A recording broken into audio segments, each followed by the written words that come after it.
萧炎、沐尘以及众人都被眼前发生的这一幕发生变得目瞪口呆，他的脸上写满了疑惑和震惊。在他们看来，这突如其来的变故超出了他们所理解的范畴，而唯有盘龙则在一旁以一种平静而又略带沉重的语气解释道：那应该是传闻中应龙神族的神核，是应龙神灵体内力量的源泉所在。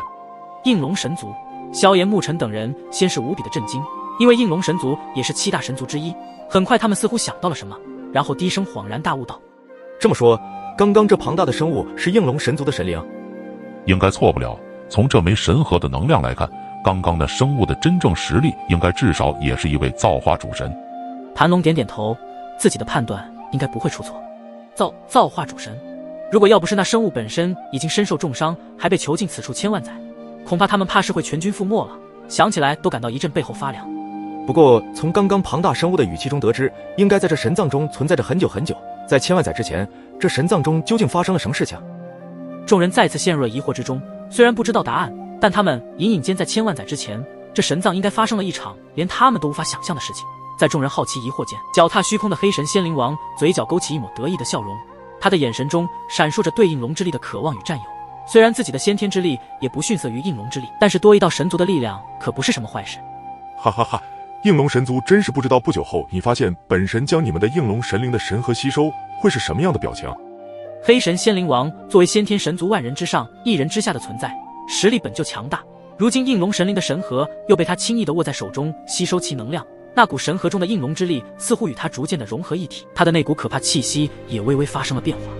这应龙神族的力量还真是不同凡响，难怪那些家伙以霸道自居。黑神仙灵王吸收了神核的能量之后，那根黑黝黝的舌尖舔了舔自己的嘴角，露出一抹非常享受的表情。黑神仙灵王站在虚空中，其身姿如同在众神中都高不可攀。他那双深邃的眼眸中闪烁着极其强大的力量金芒，随着体内又加了一丝应龙之力的涌动，他的那道金芒愈发的神圣不可侵犯。旋即，黑神仙灵王的目光焦距，穿透下方10万米之处，那谷底除了刚刚被砸出来的巨坑犹如天地间的一道裂痕之外，而在巨坑之侧，一小片金色湖泊在光芒的照耀下波光粼粼，宛如镶嵌在大地上的金色宝石。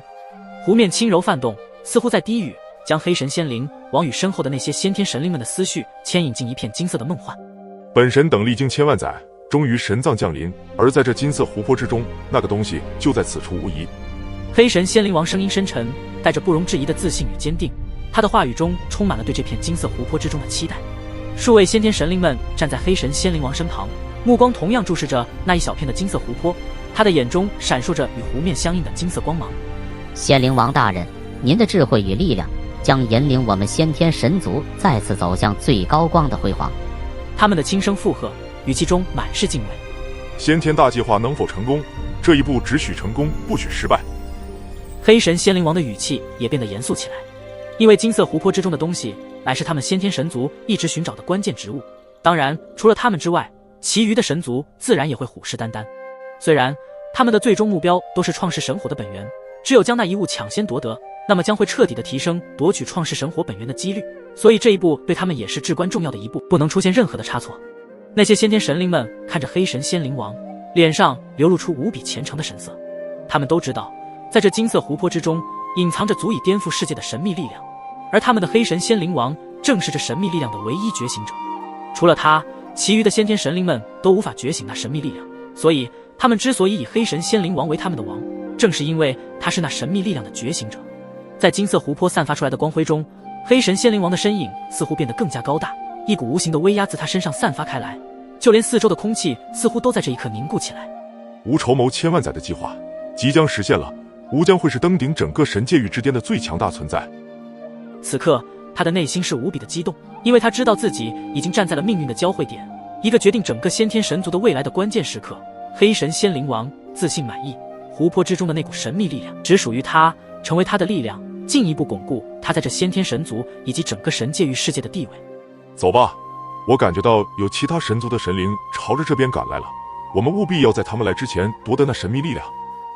是，仙灵王大人。话落，先天神灵们催动自身的强大神力，如同脱离尘世的仙影，携着神圣的威严和不可一世的冷漠，向那数十万米之下的金色湖泊急速俯冲。刷刷，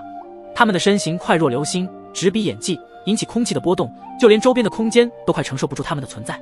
不过好在这里是神藏之中，里面的空间也相对比起外界比较特殊一些。那金色湖泊宛如一块镶嵌在大地上的金色宝石，波光粼粼，透出一种神秘而又诱人的气息。那些速度极快的先天神灵们一头扎入湖中，金色湖面上泛起层层涟漪，水花激溅，金光四射，宛如无数碎金在空中跳跃。萧炎、沐尘以及盘龙等人站立在原地，目光沉静如水。然而他那微微紧握的拳头却泄露出了他内心的波澜。而且从先天神灵一出现到现在都没正眼看过他们，似乎他们这些人在他们的眼里根本就是一群蝼蚁罢了。即便他们知道萧炎、沐尘、盘龙他们的实力乃大道主神，但是在一位造化主神的眼前，也不过是随手可捏死的蝼蚁。居然没正眼看我们！沐尘喃喃自语道：“不过这样也好，这样对我们来说，深入神藏中的危险也会少一些。而且，如果我们一旦被盯上，即便我们这里的人全部底牌尽出，也不可能是一位造化主神的对手。”萧炎有些庆幸地说道。这并不是萧炎惧怕对方，而是有些时候对方的实力直接是碾压他们时，如果现在这个时候选择上去与对方交手，那就是非常愚蠢的事情了。而且从刚刚先天神族中的那位黑神仙灵王，随便一出手就将那浩瀚的血海给瞬间蒸发虚无，这样的大能，即便是大到极限主神都做不到，唯有那造化神力引动世界的规则才能够轻易做到。他们这些大道主神者，在造化主神面前简直就是不堪一击。旋即在看到还在恢复伤势的盘龙前辈，也是暗自松了一口气。如果刚刚先天神族的那些神灵对他们出手，说不定他们今日真的会全军覆灭。这并不是夸大其词，而是真真正在的事实。本想着要进入金色湖泊，可是盘龙前辈还在疗伤，需要半日的时间才能够将伤势恢复。萧炎和沐尘守护在盘龙前辈身旁，眼神坚定而沉静，只等待盘龙前辈伤愈。毕竟这神藏之中四处充满着危险，就算是大道主神者稍有不注意，都会陷入危机。半日时光匆匆，如同湖中荡漾波纹传荡而开。盘龙身上的气势也在这一刻逐渐磅礴起来，他身体上的那些伤势已经基本上愈合，随着他的伤势恢复，仿佛古老传说中的巨龙即将觉醒。盘龙的那一双龙瞳缓缓睁开，神光四溢，扫过在场的众人，威严而深邃。让大家久等了，我已经恢复7、8成了的实力了。盘龙的声音低沉有力，响彻在众人心间。盘龙叔，你的伤势恢复了，太好了。小龙与韩二人见到盘龙恢复，脸上的担忧之色也已经褪去。让大家担心了，多谢萧炎兄弟给的这一枚神丹，不然我的伤势恐怕不会容易恢复过来。说着，盘龙的目光再次看向萧炎，深邃的龙瞳中充满着感谢。我们也尽快进入到那金色湖泊中吧，看看那里面究竟存在着什么东西，让先天神族的那些神灵都如此的势在必得。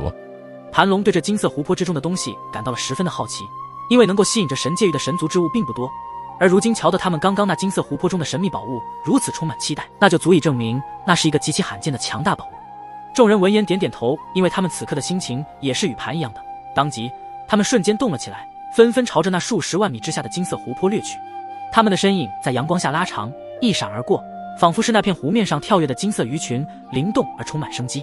随着众人的身影也很快就消失在那片金色湖泊之中，湖面上只留下了微微的波纹，似乎在诉说着即将到来的冒险和未知的神秘之物。湖光山色间，金色湖泊仿佛一个神秘的入口，引领着他们进入另一个神秘的世界。金色的湖面在阳光的映照下，仿佛撒上了一层金粉，突然间有着不断上冲的水泡，在湖面上绽放出一朵朵短暂的水花。萧炎、沐尘、盘龙等众人一进入这金色湖泊，便被那刺骨的极致寒冷气流所包围，仿佛置身于冰封的世界中一般。那极致寒意直透他们的骨髓，即便催动自身神之力量，也无法彻底的抵挡住那股极致的寒冷之气。然而就在他们几乎要被这极致寒冷的气流冲击体内时，一股炙热的气息忽然涌现，瞬间驱散了周身的寒意。当然这并不是萧炎的神火，而是这股热气如同无形的波浪，在湖泊的深处传来，然后朝着湖泊的四周荡漾开去，使得原本极致寒冷的湖水变得温暖，甚至逐渐的滚烫起来。